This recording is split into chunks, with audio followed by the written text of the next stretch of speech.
correção, tá? Os exercícios que eu passei sobre os peixes, tá? No livro de vocês, nós estamos aqui com o livro aberto, né? Vocês estão vendo. E aqui nós vamos na questão 1. Essa questão 1 eu quero fazer um parênteses sobre ela. Por quê?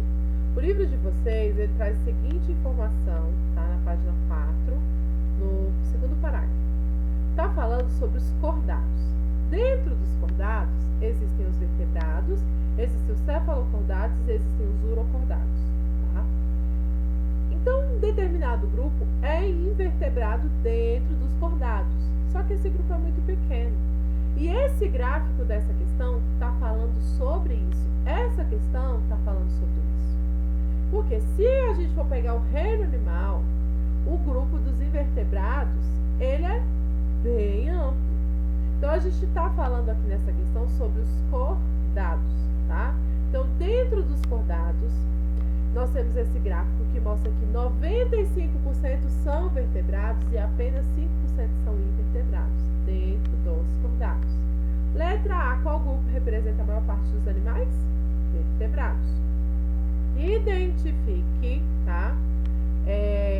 Os grupos que estão classificados dentro de vertebrados. Quais são os grupos que a gente tem de vertebrados? Peixes, anfíbios, répteis, aves e mamíferos, tá? Então, esses são os grupos de vertebrados. Questão 2. Identifique as características comuns aos animais vertebrados, incluindo a explicação para essa denominação. Então, olha lá.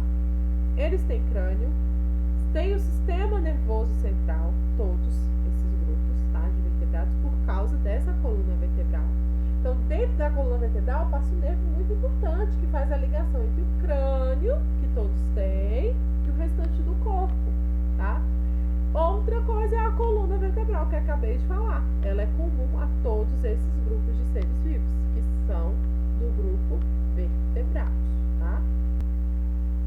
Questão 3. O grupo dos peixes é extremamente diversificado. No entanto, a maioria deles possuem características em comum que permitem que eles sejam classificados como peixes. Liste essas características. Então, a gente tem essas características nas páginas 6, 7 e 8. Elas estão escritas em negrito, tem os pontinhos nela. Então, qual é a primeira característica? Respiração por meio de brânquias. Todos eles, né? Vamos dizer assim, eu não gosto de usar essa palavra todos, não. Porque a gente sempre cai em exceções. Então, a maioria respira por brânquias. Nós temos a presença de bexiga natatória em um determinado grupo, presença de linha lateral, circulação fechada e coração com 2 cavidades, né? Ausência do controle interno da temperatura corporal, eles são ectotérmicos, e presença de nadadeiras. Então, essas são as características comuns, né? A maioria deles. Agora, vamos lá. O que a gente tem na questão 4, uma pessoa decidiu preparar um peixe assado para o almoço de sua família. Para isso, ela foi ao mercado pela manhã e comprou um peixe inteiro. Antes de comprá-lo, ela observou algumas características físicas e o odor normal do peixe e concluiu que ele estava fresco. Ao chegar em casa, começou a limpá-lo, retirando os órgãos internos, e nesse processo identificou uma bolsa que parecia estar cheia de gases, conforme a imagem a seguir. Então, a gente vê a imagem bem nítida, né, dessa bolsinha. Diante disso, essa pessoa ficou na dúvida se o peixe comprado realmente estava adequado para o consumo ou se estava entrando em estado de putrefação. Considerando isso e os seus conhecimentos sobre o assunto, responda às perguntas a seguir. Então, letra A. Quais as características devem ser observadas quando a gente vai comprar um peixe para consumo? Então, assim, a gente tem que olhar se os olhos dele ainda tem brilho, né? Se é aquele, ou se está opaco, né? Esquisito. Se as brânquias, né? Você tem que saber, por isso que é importante você olhar bem os desenhos aí, ver onde é que está localizada a brânquia, porque na hora de comprar o peixe você tem que saber olhar isso também. As brânquias, elas têm que estar vermelhinhas, brilhantes e úmidas, tá? Não pode estar ressecada. A carne tem que ter textura firme. O que é ter uma textura firme? Não pode estar mole, desfazendo. Porque quando o peixe está podre, ele fica molenga, desfazendo. E caso ele seja um peixe de escama, elas devem estar grudadinhas no corpo, devem estar aderidas e não se desfazendo do corpo. Então, essas características indicam que o peixe está num bom estado, no estado apropriado para consumo. O que pode ser essa bolsa de ar e qual a sua função? De acordo com o explicitado no texto, é provável que esse peixe esteja estragado? Então, olha lá. Vamos responder a primeira pergunta. O que é essa bolsa de ar e qual é a função dela? A gente falou que a bexiga natatória, né, quando eu estava explicando, ela é uma bolsa. Que o peixe infla quando ele quer fazer o quê? Quando ele está lá no fundo e ele quer subir para gastar menos energia. Então, ele enche ela de gases, tá? Isso faz com que ele suba para a superfície, para mais perto, né, da superfície. E aí ele gasta menos energia, tá? Então, essa bolsa é a bexiga natatória e é para isso que ela serve. Agora, de acordo com o explicitado no texto, é provável que esse peixe esteja estragado? Ora, ela olhou as características físicas, viu que estava tudo certo. O cheiro dele, né, o odor estava normal, então ela concluiu que ele estava fresco. Ele está estragado só porque a bexiga está cheia de gases? Claro que não, né? Claro que não. Aí você pode pensar assim, mas claro que não, por quê, professora? Gente, porque as características, né, que vão indicar se ele está estragado ou não são essas que eu falei. Olhos brilhantes, textura da carne firme, escamas, se ele for escamado, as escamas aderidas no corpo, brânquias avermelhadas, úmidas, brilhantes. Então, assim, é uma série de características e a bexiga natatória não entra nisso. Provavelmente era no momento que ele estava, né, subindo e aí ele morreu e aí ficou com a bexiga cheia de gases, né? Agora a questão 5. Observe a figura a seguir que representa a respiração dos peixes e faça o que se pede. Então essa figura está representando a respiração dos peixes. O que é envolvido na respiração do peixe? A boca, o opérculo e as brânquias. Então letra A. Nomeie as estruturas assinaladas como A e B. Letra A são as brânquias e letra B é o opérculo, tá?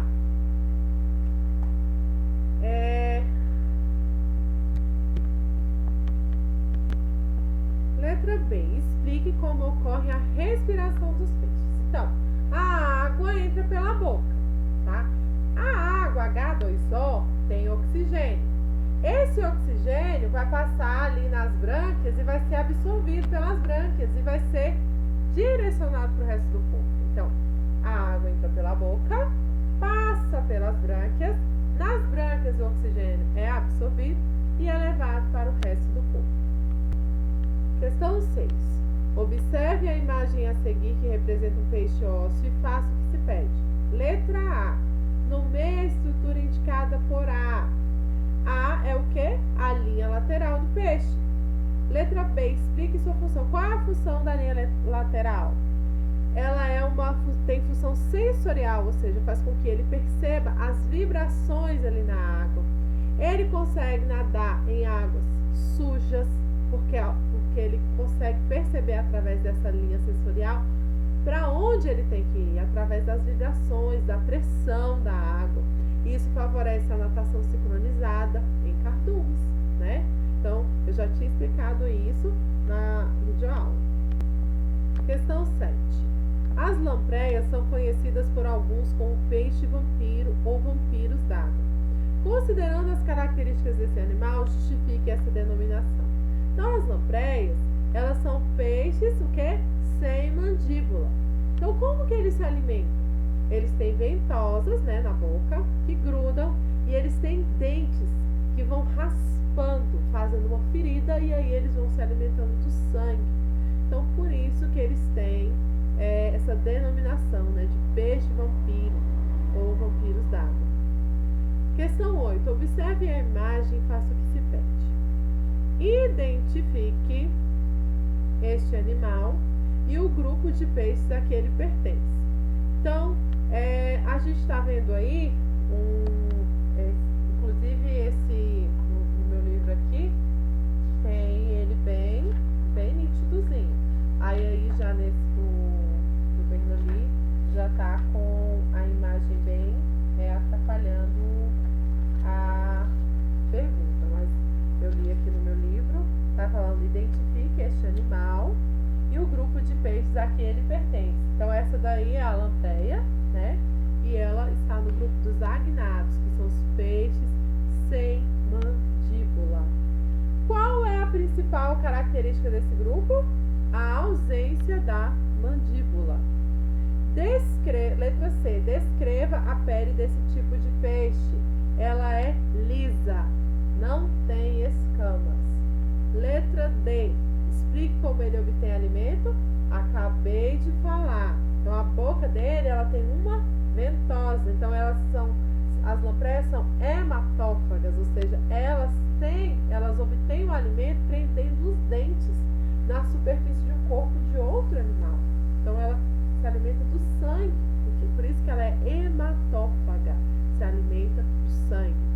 Então, esse animal é a lampreia, né, dos agnatos, pertence ao grupo dos agnatos, ou seja, peixe sem mandíbula. Principal característica desse grupo é a ausência da mandíbula.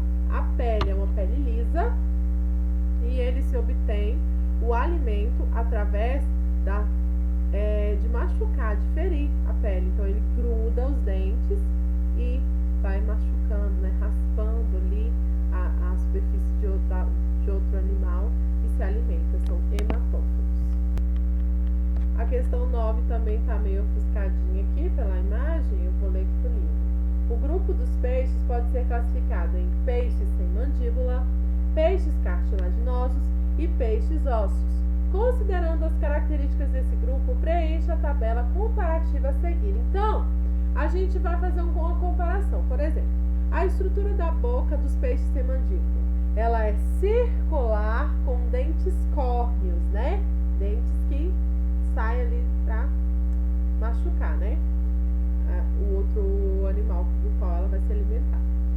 Dos peixes cartilaginosos, é uma mandíbula com várias fileiras de dentes, né? Boca ventral, a boca está perto do ventre. Tubarão, é só a gente lembrar do tubarão e da raia. Dos peixes ossos, boca na posição anterior, né, do corpo e possuem dentes também. Só que diferente dos cartilaginosos, porque os cartilaginosos têm fileiras de dentes, né, que vão trocando. Estrutura do esqueleto. Tanto os peixes sem mandíbula quanto os cartilaginosos, o esqueleto deles é cartilaginoso. E os peixes ósseos têm esqueleto ósseo, né? Tipo de respiração. Todos têm respiração branquial. Tem alguns peixes, né, alguns casos, que eles fazem duas associações, que a gente vai ver mais pra frente, né? Vocês podem fazer a leitura depois. Até se a gente falar isso na próxima videoconferência. O hábitat. Os peixes sem mandíbula, normalmente vivem onde? Na água doce. E você vai encontrar cartilaginosos e ossos tanto na água doce quanto na água salgada. Então, os peixes sem mandíbula são de água doce. Os cartilaginosos e os ossos, você vai ver peixes cartilaginosos e ossos tanto em água doce quanto em água salgada, né? Por causa das raias, né? Dos cartilaginosos. Exemplos de peixe sem mandíbula: lampreia. Cartilaginoso, tubarão e raias. Peixes ósseos você tem uma infinidade: piramboia, enguia, sardinha, atum, salmão, enfim, é uma infinidade. Estamos caminhando para finalizar nossa correção. Então vamos lá. A piramboia, né, questão 10, a piramboia foi descoberta na região amazônica no século XIX. No início não se sabia como iriam classificá-la, se como peixe ou anfíbio. A classificação dessa espécie como peixe veio alguns anos depois. Por quê, professora? Porque eles encontravam ela em poças de lama. Então eles ficavam, meu Deus, mas como que um peixe vai viver numa poça de lama? Depois que eles foram estudar a estrutura dela e ver que ela tinha estrutura, né, que a gente vai falar agora nessa correção. Então vamos lá, letra A, ela faz parte do grupo dos peixes ósseos. A piramboia é um peixe ósseo. Letra B, né, a gente pode ver na estrutura dela lá que ela é um peixe ósseo, porque você vê que ela tem mandíbula e essa mandíbula ela é anterior ao corpo. Letra B, explique a particularidade do sistema respiratório desse peixe. Ele tem pulmões bem desenvolvidos. Mas peixe não respira por brânquia? Sim, mas lembra que eu falei que tem um grupo de peixes Então, quando eu falei assim, não são todos, então porque tem um grupo de peixes, né, a piramboia, que tem pulmões bem desenvolvidos. Então, ela tem as brânquias, mas quando ela precisa, ela pode usar os pulmões dela, que são muito bem desenvolvidos. Cite o valor, letra C, cite o valor adaptativo que essa particularidade confere a esse peixe, considerando as mudanças sazonais dos locais que ele habita. Então, quando está na seca, os locais que a piramboia habita viram poços de lama. E por causa dos pulmões bem desenvolvidos, ela consegue sobreviver, né, nessa superfície, porque ela consegue fazer a respiração, diferentemente dos peixes que só respiram por brânquias, né? Então ela consegue manter a oxigenação do corpo por causa dos pulmões bem desenvolvidos que ela tem. Questão 11. Descreva a reprodução dos peixes ósseos, incluindo informações sobre a fecundação e sobre o modo como as formas jovens nascem. Então, olha só. Peixes ósseos, a maioria dos peixes, gente, eles têm a fecundação externa, ou seja, na água, tá? A maioria, não todos. Então, a gente está falando de peixes ósseos. A maioria é fecundação externa, ou seja, na água. São ovíparos, ou seja, eclodem de ovos, tá? Esses ovos são muito frágeis, pequenininhos, vão eclodir larvas dali chamadas de alevinos, que vão passar por uma metamorfose, chegando à fase adulta, e aí continuar a vida sexual, né? Continuar a espécie, dar continuidade à espécie, tá? Também é observado cuidado parental entre as espécies, dentro dessa espécie. Então, os genitores cuidam da prole de filhotes, tá? Então, vamos finalizar essa correção, bons estudos para vocês.